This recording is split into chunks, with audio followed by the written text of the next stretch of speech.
One, if you live in a capitalistic society, you got to learn this concept. This concept is called income shifting.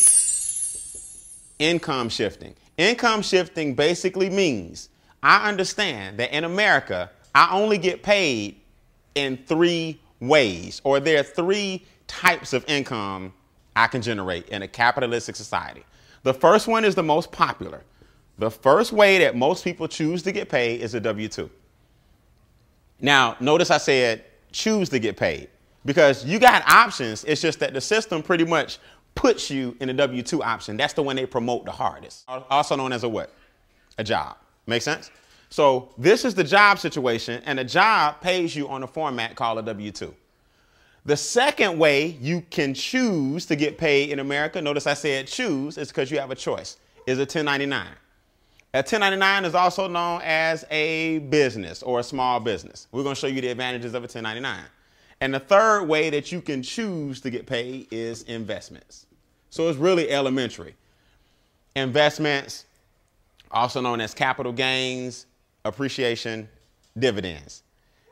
The goal for all of us in this room is to take your money from your W-2, invest it through some type of business, and ultimately end up where all your money is making you what?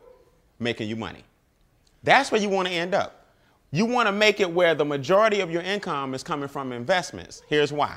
A W-2 is taxed the most out of all 3 income streams. A W-2 is the one that says, I want the government to take my money off the top. So I'm going to give the government 28 to 33% of my income before I see a dime. Now, here's my thing. There's nothing wrong with a job. There's nothing wrong with a W-2. Just know that that's the game that you signed up for when you had more choices. But again, if you have a W-2, it's no problem, but start making your way this way so you can give yourself a pay raise, and we teach you how to do it. This guy right here says, you know what? I'm going to get taxed 15 to 23%. Now, that's way better than 28 to 33. But it's not as good as this guy down here. Money says I get taxed less than 10%. Now, I'm not the smartest person in the world. I have an English degree, not a math degree. But my numbers up here do tell me that if I can get a government less than 10%, instead of giving the government, up to 33%, I need to really start finding a way to give the government less money. So here's the concept. Instead of always trying to get people to make more money, let's give away less money, and that's giving yourself a pay raise, and I'm going to prove it to you. All right? So here's the philosophy. We talked about the 3 avenues of income and about how much they get taxed. Here's the philosophy of each of these different organizations, or each of these different individuals, I should say. I'm sorry. This person says, I'm going to work. I work. I pay taxes. Then I spend. That's just the way it is. That's the philosophy of a W-2 person. Robert Kiyosaki said it best. Rich Dad, Poor Dad, Cash Flow Quadrants, all of his books. He talks about this. I'm going to work first. I'm going to pay taxes second. And I'm going to spend what? Last. This person says my business is going to work. I'm going to spend second. And I'm going to pay taxes third.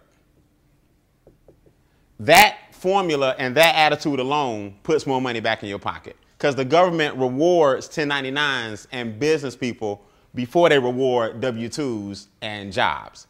This person wants the taxes to come off first. This person wants the taxes to come off last. Now, I don't know about y'all, but I just feel like if I'm doing the work, I need to get paid when?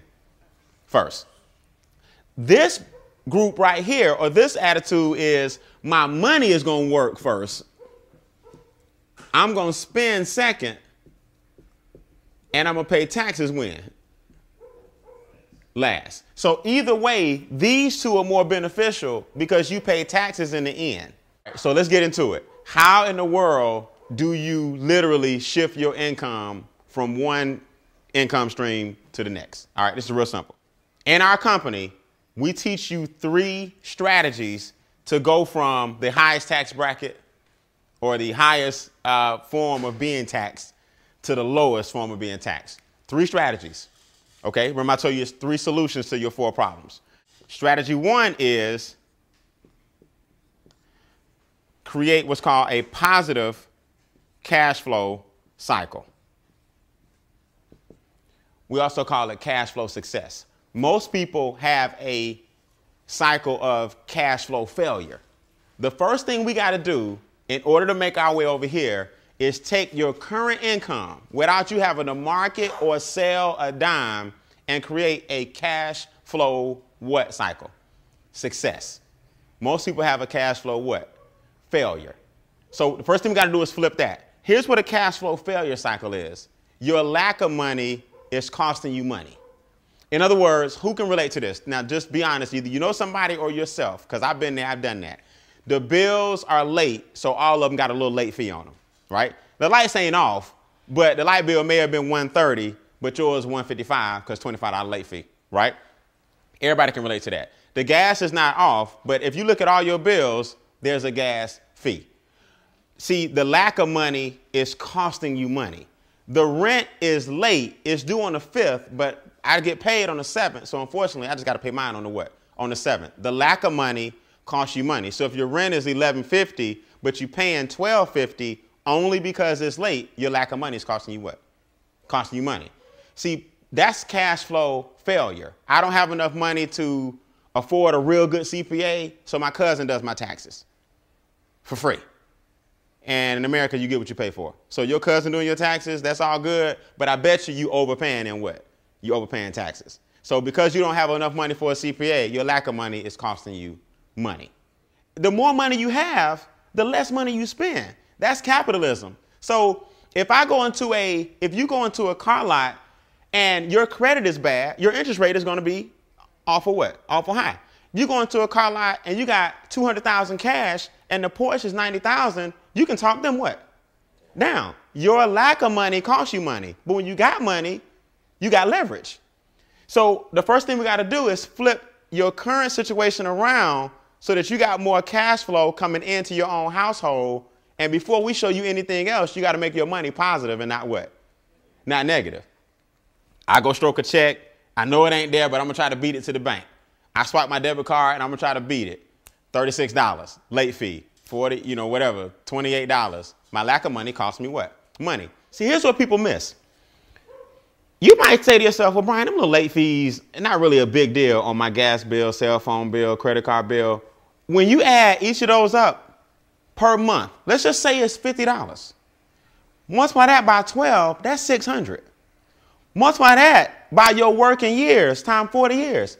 You in late fees pay tens of thousands of dollars in late fees. Now, if you had those late fees back and you were investing them, that's where your $1 million is. Your $1 million, you got your $1 million, is caught up in negative cash flow. So strategy one, convert you from cash flow failure to cash flow what? Success. Using your own what? Money. Here's how you do it. Here's the first thing you need to do. The first thing most Americans need to understand is their W-4 is filled out wrong. That's the form you filled out when you first got your job that told the government how much taxes to take out. Most people filled it out so long ago, and human resources really can't help you fill it out. And most people don't understand the W-4 and didn't claim or didn't have enough exemptions and gave the government the majority of their money. Now, if you go to irs.gov on the website, it states most people, which is 114 million Americans, have their form filled out incorrectly. It says they are overpaying taxes on average of $40 a week too much. Now, last time I checked, $40 a week times 4 is $160 per what? Month. Do you think if you had an extra $160 come back into your check, it might be able to cut off some of them late fees and flip that around, right? So the first thing we do is we tell people, adjust your W-4, and here's why. People think that getting a refund check in America, like your accountant or the person who does your taxes did you a big favor. They really didn't. It's called a refund. That means we took all this money out your paycheck. We're going to give it back to you in April after collectively the government went and made a whole bunch of what off our money? They made a whole bunch of money. Now, the government doesn't give you the interest that your money made. They just give you what they took. So last time I checked, I don't know anybody in this room that wouldn't, if you owned a bank, you going to lend me some money and then we just going to break even. That's basically what you're doing on your tax refund. You're giving the government all your money during the year, and then on your refund, you break what? Break even. And then we celebrate like, man, I got $5,000 back. What if you went ahead and just had your $5,000 throughout the year? You probably could have been paying down some of the things that's causing you to be in the negative what? Cash flow cycle. So we tell people the first thing you need to do is take a serious look at your W-4 because 114 million people have it filled out incorrectly. The IRS website states most people may be using their tax returns as a forced savings. Who know I'm telling the truth, right? It's a forced savings. You know it's a big check coming back, and because most people don't have discipline, they look forward to that big check. The IRS website states you may be better off paying down debts. That's on the IRS website. So Uncle Sam is telling you, look, why are you giving all your money to us when you really could be using it during the year to get yourself out of debt? And now you won't get this big refund check in April, but you have money now that you can invest and create a refund retirement account. See the difference? So that's the first thing we teach you. When you adjust your W-4, then we teach you, okay, so let's look at this. We adjusted the W-4, so your income went up, but your taxes went what? Down. Now we teach you how to use the tax money that you were paying and put it on all your extra what? On all your debt. Now your debt is going where? Down. Then we show you how to change your behavior because we have a software where you input all these numbers, real simple, plug and play, and you start seeing the program work. You're like, man, I've been eating out a lot. Man, if I just got rid of this bill, if I just got rid of that bill, I'd have an extra $230 a month. If I wasn't paying so much money over here, I could take that $230 and put it over here. I'm going to show you a true story of how this works. So once your income has an increase, your taxes, debt, and expenses have a decrease, you start flipping your cash flow cycle what? Around. From negative to what? Positive. Give you guys a startling statistic just on this right here alone. If the government is taking a third of your income, that basically means you're working from January to April for free every year, because that's a third of the what? Of the year. So if you're giving the government a third of your money, you're also giving them a third of your what? Of your time. So from January to April, you're working for free. From May to August, you work for the banks. Because since the government took your money from January to April, you end up borrowing May to what? August. So now the banks took the other third. You start getting paid in September. So from September, October, November, December, finally you getting paid because that's the third that you got to keep. Now, I don't know about y'all, but I'm not into waking up every day going to work just to pay taxes and keep the system going and going to work just to pay the banks back because I'm borrowing money. And then I struggle on what's left. And guess what? I haven't eaten yet or paid any bills. That's just what's left. Now we got to live off what's left. Let's put some numbers in here. Let's give you a reality check. You make $50,000 a year salary. Off the top, government's going to take 18. So you take home 32. Now, because the government took 18, you go float the rest on a credit card. So you trying to get your 50 back, but you borrowed it. And you know what you borrowed, you must pay back. So you gave 18 to the government. You gave another 18 to the banks, but you still feel like because you borrowed it, you feel like you make what? 50. But it's paper money. It ain't real money. It's paper money. So you got to end up giving it back. So in reality, we got to take another 18 off. So now you got to live off 14 off your $50,000 a year job. That's just the way it is. So now you got to eat, travel, and do everything else with this. That's why most Americans, when you jump in this game right here, the rat race began the minute you got in. So how do we fix it? Here's what people I'm gonna give you a success story, then I'm gonna tell you how to correct it.